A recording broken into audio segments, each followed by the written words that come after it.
And you will remember, hopefully, because you like chocolate, several weeks ago, we considered Psalm 34, verse 8. Oh, taste and see that the Lord is good. Blessed is the man who takes refuge in him.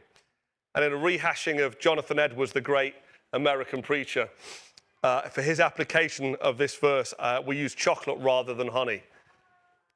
And the analogy was this, that you may be able to describe what chocolate is. You can theorize it, you can write it down, but when chocolate touches your mouth, something different begins to happen. Now you know what chocolate tastes like, and you have a hunger for it and a taste for it with most of us that can't be satisfied.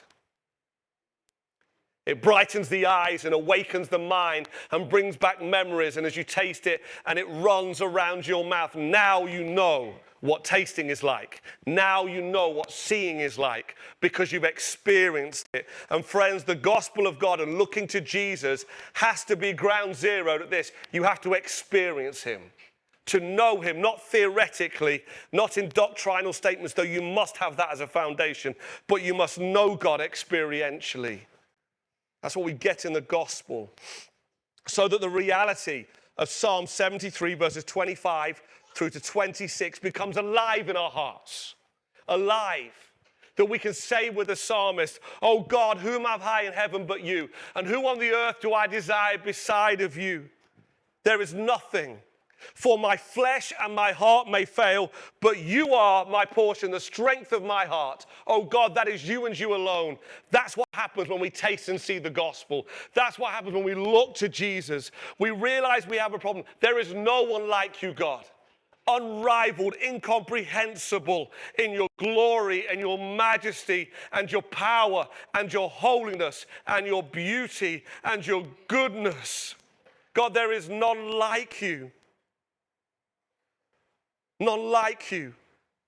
But God, we want to go beyond that, God, and therefore there is no one that we desire beside of you. Do you see the desire, the taste, the see, the experience, the long for? There's no one I desire beside of you. For my flesh and my heart may fail. This is where the desire is going to. This is the depth of the desire that God puts in our hearts by the Spirit when he breathes his life into us by the gospel, stirring our affections for him, that even though our heart and our flesh may fail, life may go wrong, you may get sick, it may be terminal, everything may go to hell in a handcart, but you can say this, but God, you are the strength of my heart, and God, you are my portion forever. Friends, that takes a miracle. That takes a miracle. And it's only by beholding Christ and knowing him and seeing him and tasting and seeing him in that way do our hearts become filled and fueled with affections for God.